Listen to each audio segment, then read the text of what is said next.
And we want to use our phones today. Yeah, we want to use our phones. If you've got a question for our guest, who is Andy Miller, the county prosecutor for Benton County, don't hesitate to give us a call. Andy, thanks for joining us today. I really appreciate it. Well, thank you for inviting me. And you have been in the Benton County prosecutor's seat for, I don't know how many, I haven't done the math, 1986? Yep, I just hit 28 years. 28 years? Mm-hmm. That's remarkable. That is absolutely remarkable. I have got this big long list of questions, and I'm sure that our listeners will have questions too, but I'm going to jump right in. And I'm going to go to a question that I'm sure a lot of people are thinking about, and that is, what has been your most gut-wrenching case? You know, I anticipated that question, and there's been so many that have been difficult, but the one is State versus Sagastigi. Oh.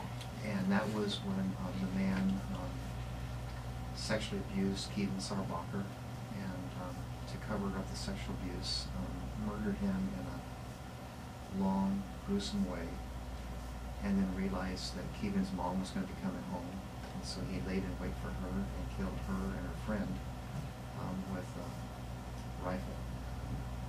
Yeah, that is probably the most gut-wrenching, I think. Mm-hmm. He ended up being, let's see, it was lethal injection, wasn't it? That's correct. At Washington State Second to Penitentiary. last, I believe. There's been one gentleman, 2009 or 2010, That was that he's Cal Brown. Yeah, he was one of the last two people that was put to death on death row in Walla Walla. Right. Have you witnessed any of those? Yeah, I Executions? witnessed the Sagastigi execution, and I was asked. Kristen Kramer, a great reporter from Tri-City Herald, reminded me that when she interviewed me after that, people always ask, "What was your experience at execution?" And it was unsettling, but it did not haunt me as much as going to the scene, because I went to the scene when Kevin was still there, and his mom and mom's friend were there, and the evidence of the sexual abuse and how he died was there, and that memory has stayed with me longer than watching his killer's execution. How do you live with that every day? That is your worst case, but you've had many other gruesome cases. Yeah, you know, the other one was State versus Sisavon, when Arceli Gomez was lured into a car by Miss Sisavon when she was pregnant, and Sisavon had told her family that she had been pregnant, and her fictional due date was coming up. So her solution was to lure Arceli into a car to get some baby clothes that she was going to give her, and then she murdered Arceli and cut Arceli's unborn child out of her. And reading the evidence of that, and imagining what Arceli did, because Arceli at one point knew what was happening to her. So yeah, there's been a lot of cases that haunt you at the time, stay with you. And you're often, you are called to the scene by detectives when they come across cases like this? Yeah, for a couple of purposes. I do think one criticism I have of the criminal justice system is, I think, and I'm a firm believer in our Constitution, Bill of Rights. I wouldn't want to be anywhere else. I enjoy having the burden of proof against us. I do think that the system bends over backwards in paying attention to the criminal defendant. I think victims of crime, families of victims of crime, are typically overlooked. I think going to the scene reminds me, during the year, 2 years it takes to get the case to trial, of what the victim went through and the impact on the victim. It also helps me understand what happened better, so I can explain that to the jury easier. And also there are times detectives may have some technical questions that I can give advice so we don't have our evidence suppressed. Mm-hmm. Wow. You know, what's interesting to me is that we had a little pre-publicity that you were going to be on the show today, and so somebody that you have worked with sent me a message, and I want to read it today. Okay. Yeah. Hi, Christine. You have Andy Miller scheduled on your show. I wanted to take a moment to tell you what an amazing prosecutor he is. My nephew, Preston Yaney, was murdered last year, and Andy prosecuted the case. The murder was by far the most horrific experience myself and my family had ever experienced. However, by the grace of God, we were blessed to have Andy in our corner. He never gave up, he never backed down, he was compassionate and graceful, and cried with my sister and held her hand through every step of the journey. We could not have asked for a better advocate to prosecute Preston's killer. Andy spoke so loudly for Preston, who was no longer able to speak for himself. Please thank Mr. Miller. He will forever have a special place in our family. Scott Hunt. Well, thanks for reading that for me. Yeah. And Scott, thank you for saying that. It was a very difficult case, and if any family had a right to be upset with the criminal justice system, it would be Preston's family. Not because of anybody deliberate anything wrong, but there were some mistakes made in Yakima County that resulted in a lot of loss of the evidence. I don't think we gave Mr. McCorkindale as long a sentence as he deserved. But Preston's family was so understanding and patient with us, and they were very involved, and so it was nice to hear those comments from Scott. Mm-hmm. Well, I'm sure they told you them personally, yes. You have been known as quite an advocate for victims, and as you mentioned earlier, we media-wise spend a lot of attention on the defendant, and certainly from our court involvement as a society, and the victims often, you know, get left to the side. Do you find that so in the dealings that you have with victims and families? Well, they certainly don't get left aside from the prosecutor's office in Benton County, and that's been a priority. And I think that's one thing that helps us keep our sanity is keep the focus on trying to help people and remember how crimes are impacted. And I really like what Scott had written to you. It's just, that's the most important case, that's the most important event that may be in their lives. And there's a temptation to handle all these cases like, here's just one more case, and we have to remember not to do that. But the court system is designed to focus on the criminal defendant. I think that it's natural for the media to do that. I think that cases are continued and continued and continued again. Victims aren't able to move on with their lives or their families, and they get frustrated with the delays. So, and I understand that. I'm the last person who would ever advocate cutting corners, limit due process.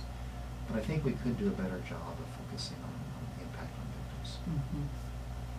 Have you kept track of all of the cases that you have tried? How so? Just numbers-wise. No. 28 years. There's a lot of, there's a lot of them, and this office has gotten bigger. Most of the cases I do anymore are the murder cases, and I know I've taken over 20 to trial, and part of my job right now is being an administrator and supervising and dealing with budget issues, but I still want to get in the courtroom on a regular basis. Mm-hmm. Well, you are you used to be the only one, there might be others now, but you used to be the only county prosecutor, this elected position, that was actually trying cases in the courtroom. Most other people were administrators, is that right? I think a lot of prosecutors, especially from mid-sized offices and up, were pretty much administrators and supervisors and didn't go into the courtroom.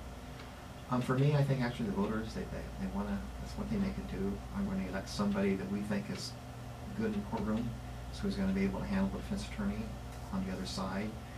I also think when I try to supervise deputy prosecutors and train them, when I suggest things to them, I think they listen to me more when they know that I have that experience in the courtroom. And when I say, don't lose your temper when this happens, it's helpful to know that I've been through the same thing that they have. Mm-hmm. Well, we have a lot more questions for Andy, and particularly, I don't know if people know this or not, realize it or not, but you are a Democrat if you look at party affiliation, and there are just so few Democrats in Eastern Washington. We'll ask Andy if he's lonely being the only Democrat in Benton or Franklin County in an office. We're back in a moment. This is Meet in the Middle. Welcome back to Meet in the Middle on this Tuesday. My name is Christine Brown, and my guest today is Andy Miller. He is currently the Benton County prosecuting attorney. He's been in that seat for 28 years. You know, Andy, it appears that the death penalty is on its way out. We have a moratorium in the state of Washington from our current governor, and several states have gone that direction. What do you think about that? I know that you have called for the death penalty in some cases. Yes. My personal opinion is I'm not in favor of the death penalty. I think sometimes it's, I think there's a moral issue, but on the other hand, I respect the law, and the law in Washington State is, in certain cases, and Washington has a very conservative death penalty statute, is, I think, when you take an oath of office, you take an oath to follow the law, and I'm going to follow the law. I have to say, I get frustrated by death penalty opponents. I think that they use ridiculous arguments sometimes. In Washington, people talk about we're going to kill an innocent person. Nobody who's reviewed any cases of people who are on death row in Washington State, there is no doubt about anybody on death row who's guilty. So I actually wish that death penalties would be more honest in their objections. I think maybe like I am. I also think that sometimes people who suffer horrific crimes, not the death penalty. On the Sagaski case, I will say the families of Keevan and her friend, they felt better after the death penalty was carried out, and I think they felt there was some justice, and there was also an end to the appellate process. So I see arguments on both sides. I think you're right. I think that the momentum on the death penalty debate is going the other way. Mm-hmm. What do you think about, there are those that say it's a deterrent, and that is often an argument that's brought up, and others say, well, because of the appeals process, there's people that have been on death row for 5, 10, 15 years. For 20 years. Yeah, 25 years. What are your thoughts on that? I don't think it's a deterrent. At least in my experience of all the murders that I prosecuted, they're not the premeditated, deliberate murders you see on TV shows and movies. There is something wackily wrong in somebody's brain that allows them to commit the type of premeditated murder that's eligible for the death penalty. And the way it is now, they don't know if they're going to get one or not. I think there's arguments for the death penalty. I don't think the deterrence is one of them. So most of the people that you have been involved with in these horrific cases in Benton County, for example, you believe have some level of mental illness? No, I don't think mental illness. I just think that there's something wrong with their value system. Oh, okay, all right. During the break, we were talking about and reviewing another case in the Tri-Cities that a lot of people would be reminded of, and that was the Kevin Hilton case of the married couple in Richland that owned the property that Kevin Hilton rented, and he killed both of them. I know that you were, this was a difficult case too, just making it happen. Where is Kevin Hilton now? He's in prison. I don't know exactly what prison it is. I think that was a difficult case, and this contradicts a little bit what I said. I think the Kevin Hilton case had a higher degree of planning, premeditation, and sophistication than the other murders I prosecuted. That made our job more difficult. He was successful in getting rid of his gun. He got rid of a lot of the physical evidence. We think he wore shoes, deliberately wore shoes that were too small for him, and deliberately stepped in the pool of blood. So there were a lot of evidentiary challenges in that case because of his actions. I will say it was outstanding police work by the Richland Police Department that led to the evidence that allowed us to get a conviction. And as you know, the Supreme Court and the Court of Appeals reversed the first conviction on a technicality, and so in the second trial we weren't allowed to use all the evidence at our disposal, and we still obtained a conviction the second time. Mm-hmm. So he's not in Walla Walla? He was in Walla Walla for a while. I Yeah. don't know if he's still there or not. They don't keep us surprised as to what prison they ship somebody to. Yeah. How many cases overall does your office handle on an annual basis? What is that workload? Well, it's in the thousands if you include district court cases like DUIs and misdemeanor assaults to our juvenile cases, and then our standard felony cases. So, you know, if you threw those three together, we're talking 3,000, 4,000, 5,000 cases. 3, not all. 4, 5,000 cases. Wow. The bulk of probably, a lot of those are in district court, a lot of those are in juvenile court. Mhm. So what we know now is that it's taking just an exorbitant amount of the county budget to support criminal justice activities in our community. I mean, overall, long-term, as a society, can we afford the level of justice that we have now described in our laws? I think so, and I think that taxpayers, taxpayers are my boss, is when I talk to people, if they think the money is being spent wisely and frugally, I don't think people object to spending money, like taking a case to trial as opposed to pleading it out. If a defense attorney comes to me and say, we'll save money if we do a plea deal instead of go to trial, that argument is wasted on me, because the taxpayers, they want the justice as a priority. I do think that in the long term, we need to reduce crime, so we can reduce some of the expenditures in the future. And that's why when we passed the public safety tax a year ago, that's why we included prevention programs such as drug courts or mental health courts, after-school programs for middle school kids, programs for homeless teens in high school, so we can, it's a lot cheaper if people don't commit crime in the first place. It is a lot cheaper. Here's our phone number in case you want to make a comment to Andy or ask a question. That number is 547-8726. Well, I know you rattled off these organizations, and I know that you have been an advocate and been involved in a number of these. I mean, I think about the Sexual Assault Response Center, which that isn't their name anymore. SARC. It's Yeah. called SARC. Yeah.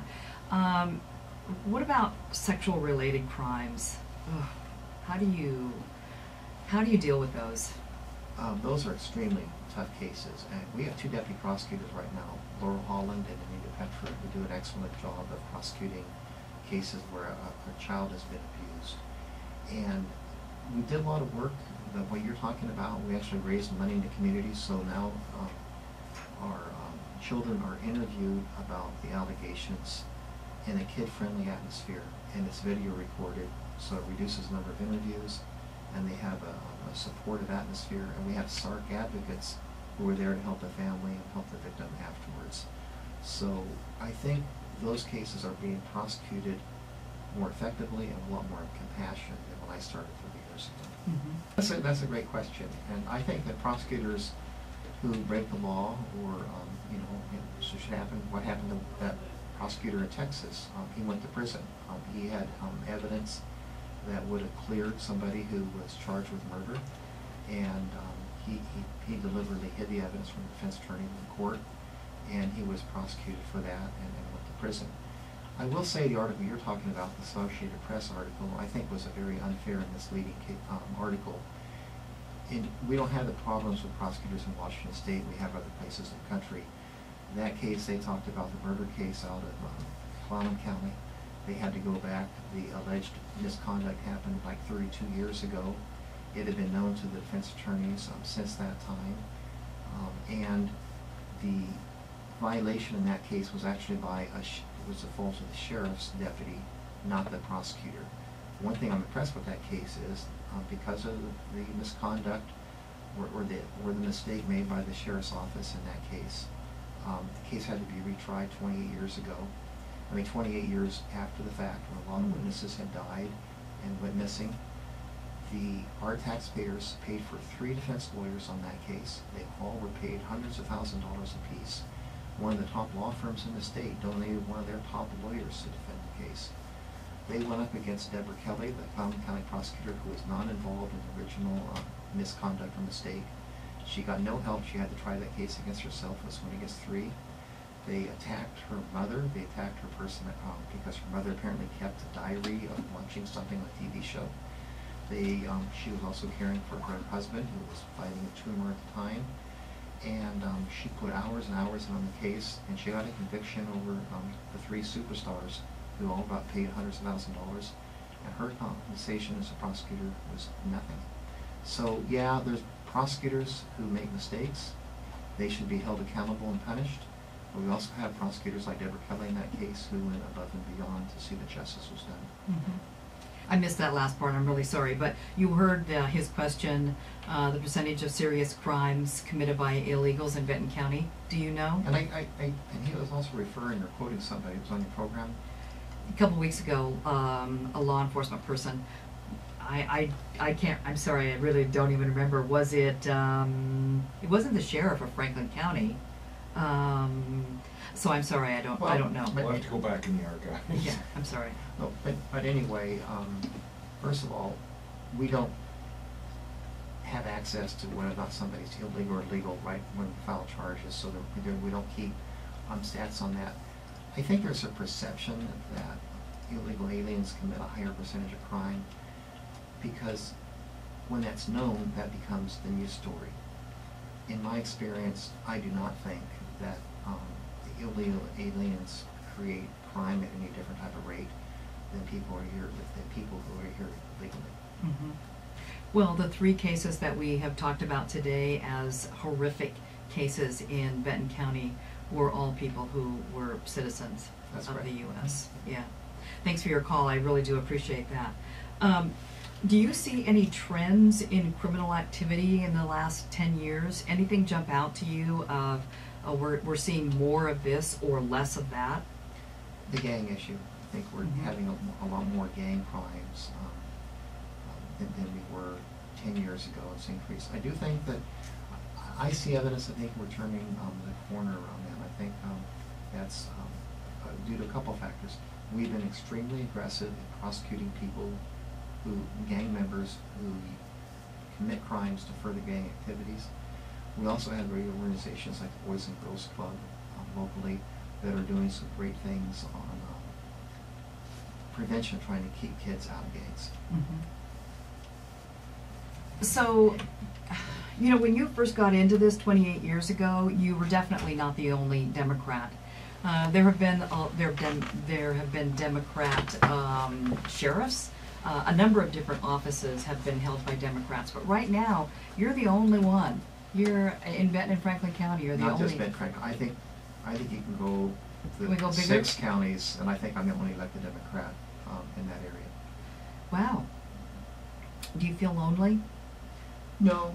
First of all, I think prosecutor should be a nonpartisan job. Yeah. And I also like people, and I like all the elected officials, with maybe 1 or 2 exceptions for the last 20 years. Since you don't have a lie detector monitor available, I'm either going to lie about who they are or I'm not going to tell you. Okay. But no, I get along with people. I respect people for their opinions, and I will say when it comes to criminal justice. And by the way, I'm a strong Democrat. Don't get me wrong. I'll vote for Republicans. I think Republicans are a better candidate. But I get frustrated with both parties on criminal justice issues. I think that the Democratic Party sometimes focuses so much on the system and protecting the criminal defendant that they forget about the victims of crime. And the Democrats are supposed to be for the underdog. And the underdog a lot of times in the criminal case is the victim. And I think the Democrats forget that. The Republicans lately just seem to be getting so anti-government and make you want to feel embarrassed about public service and government. Mm-hmm. But who's going to work to bring justice to our community if not for police officers or government employees and for prosecutors?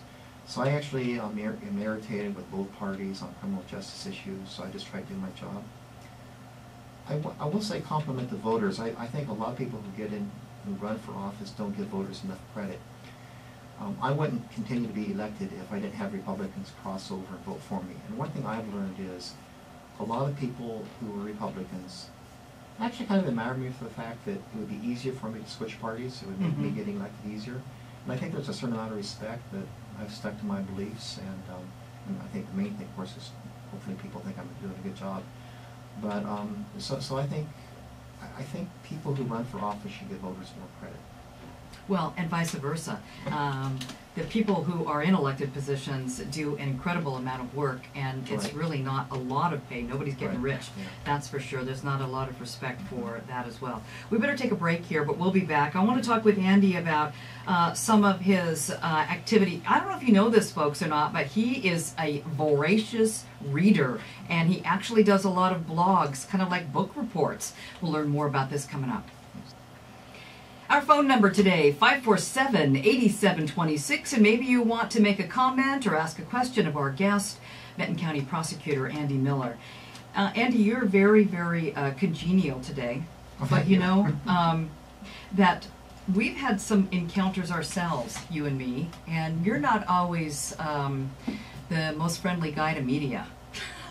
What is it about media that upsets you sometimes? I'm going to give you a platform here.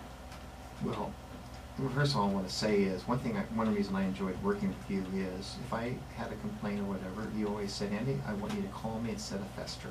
And yeah, sometimes I'd be irritated about something, and you would listen to me, and sometimes we'd end up agreeing, sometimes we would not agree, but I always respected you. I always felt like you gave me a chance. I think not this doesn't involve you, but I think that sometimes young TV reporters and young newspaper reporters sometimes want to view what we do as a game. And I think one of the phone calls I got you was when somebody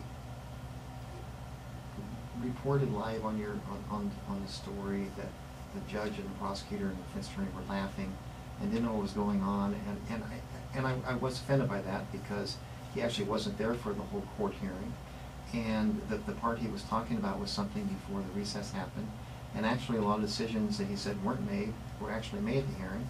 He just wasn't paying attention. And I think part of it is that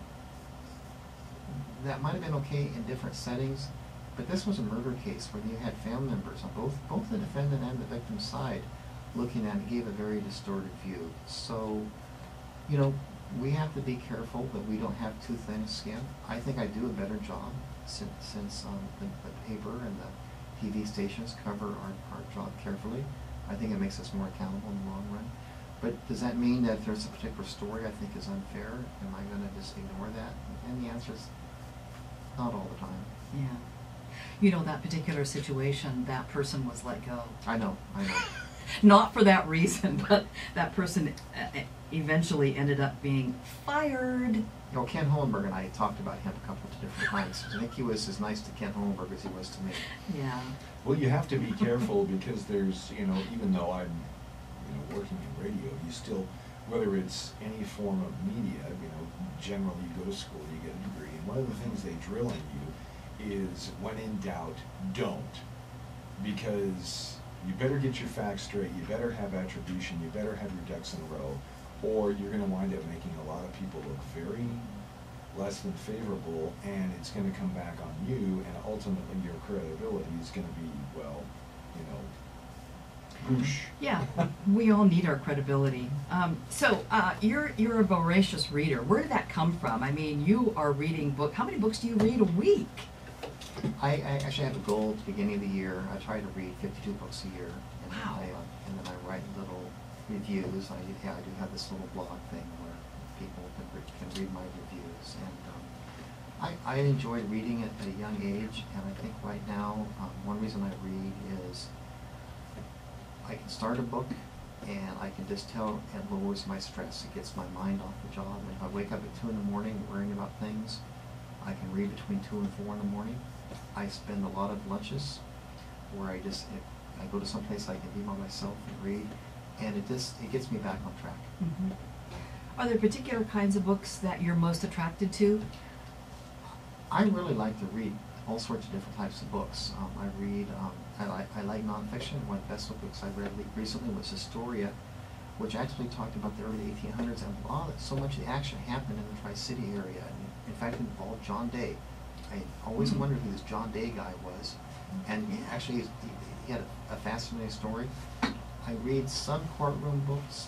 I also like to read a lot of novels, and I absolutely love history. Mm-hmm. Well, haven't you been asked lately from, I don't even know, some organization or something that they could use some of your book reviews or ask you to do? Yeah, though, yeah. It was a thing, and they actually were going to send me a free book for me to review and put on my blog. Oh, so now you're even getting free books. So, do you read actual books with paper, or do you read digital books? I have two things. I have never read a digital book in my life, and I have never ever bought a book from Amazon.com. I support independent bookstores and pals.com. Mm-hmm. And so, do you keep all these books, or do you have like some kind of a revolving? That's a lot of bookshelves. For Father's Day, 2 of my sons actually built me a huge bookshelf because my books are overflowing, and now I think they're going to have to build me another bookshelf. I do give some books away to some charities I don't want to keep, but I keep most of them. Okay. Well, speaking of your sons, you have 3 sons. Uh-huh. 2 of them are lawyers. That's right. One just recently passed the bar, Uh-huh. who went to school with my son. Yeah. Andy and I used to sit in the middle school stands together and root on our sons That's playing right. basketball. And they were on the same team, so Christy and I got along. We got along on that. Yeah, that was great. So 2 out of 3, how did that happen, that follow in your footsteps? You know, Did you pay them? What's the deal? Well, that's a good question, and I wonder what their answer would be. I think they certainly saw some stress when I came home from the job, but I also think they saw that I had a passion, that I enjoyed what I did, that I enjoyed the intellectual challenge, and so I think maybe that was a side that they saw that made them want to go to law school. Mm-hmm. What kind of law do they want to practice? Well, my oldest son does immigration law, but he does the immigration law where people like from China, he works for a law firm that deals mainly with Chinese immigrants that can bring certain businesses in, and it's intellectually challenging. And my youngest son, Seb, is actually looking for a job. So he's out of law school now and he's looking for a job, and I suppose he wants to stay in Seattle. Yeah, well, he's on my bad list because, well, I shouldn't say that, because he's currently in Thailand. Because apparently now what you do is when you finish law school, you take a vacation. And that's what he's doing, and he's going to come back and look for a job. That's okay. Jeez. Here, let me remind you of our phone number in case you want to call and make a comment to Andy or ask him a question. That number is 547-8726. And if you're a regular listener, I want to encourage you to put that in your phone. Yeah, so it would be easy to call it up. Mhm.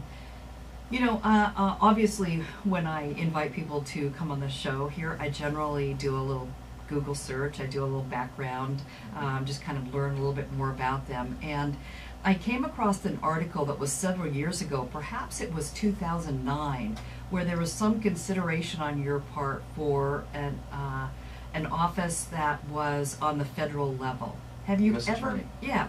Have you ever had a desire to work on the federal level or do other kinds of things besides being the county prosecutor? I did explore that and actually got to the point where the U.S. Attorney decision is up to the 2 senators. For they're the same party, the president, and that time Obama was elected. Senator Murray wanted one candidate, Senator Cantwell wanted another one, and I decided not to pursue it because it looked like it was turning into a mess. That had an appeal. The disadvantage, I think, is the federal prosecutor's discretion is limited.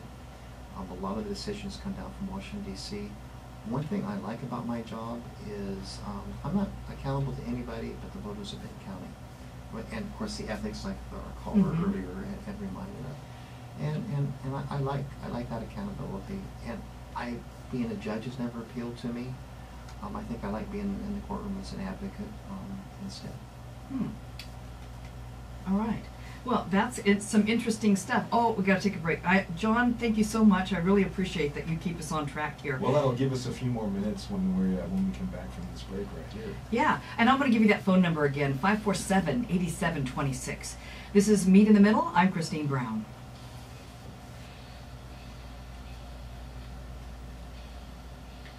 Oh, we're busy chatting about former guests on the show here. My guest is Andy Miller. He's a Benton County prosecutor, elected to that position. He is actually a Democrat, but as he described earlier, he doesn't know that politics really play a role in that.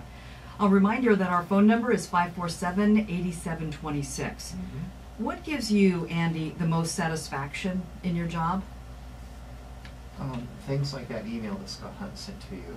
Yeah. I've been touched a lot of times. A lot of people keep in contact with me.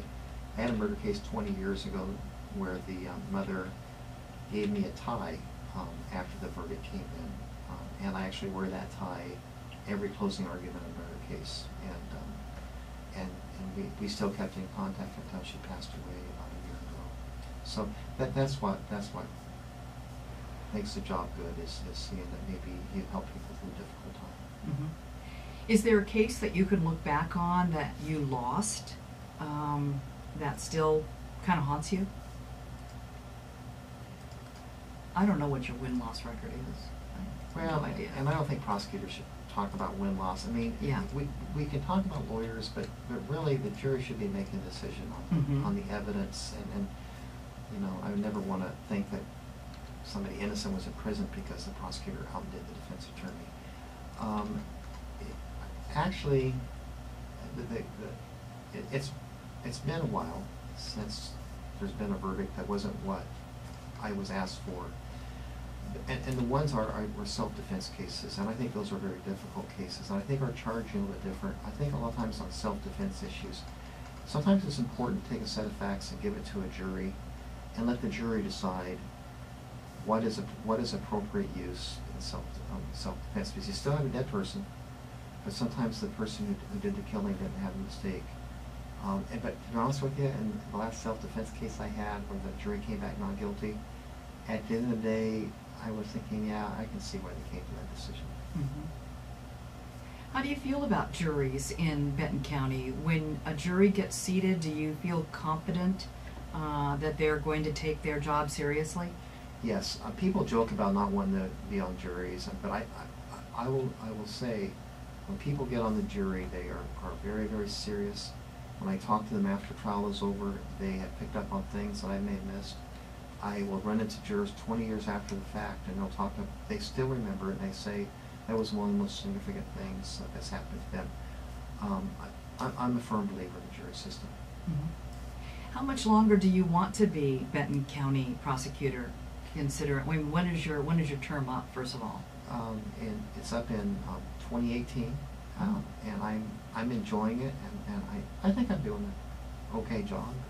Up to the voters. And I try to do things outside my job that keep life interesting and keep my mind off of that. And so I don't have any plans on going anywhere for the time being. Well, you mentioned that, keeping your mind off your job. You're also a swimmer. I mean, you're really active in long distance kind of endurance. Physical activity. You exhaust me just following you on Facebook.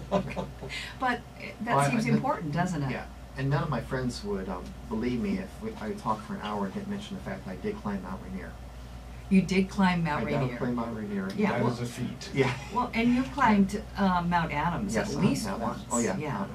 Mount Adams a number of times, and I do like to swim, and I'm actually a fairly good swimmer. Again, it keeps my mind off, and I think doing things like that,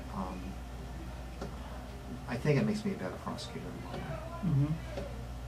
Because you're able to step back and get some perspective, because with any job, if you don't break your mind away and look at things from a different angle, you're almost going to get in a rut where you will miss things. You know, we find that in whether it's media, this or that, if you don't step away from it and then you come back and go, oh, I'm seeing this differently. That's a good point. That's a good point. Yeah. Well, this has been a very interesting conversation, and I'm so happy that you were willing to come on and talk with us. You haven't always been really good at returning my phone calls, so so I feel a lot better about this one. That's good. I'm glad that you invited me. Yeah, it's fun. It's good to know about people that are in our community. Andy, thank you so much. We're back in just a moment.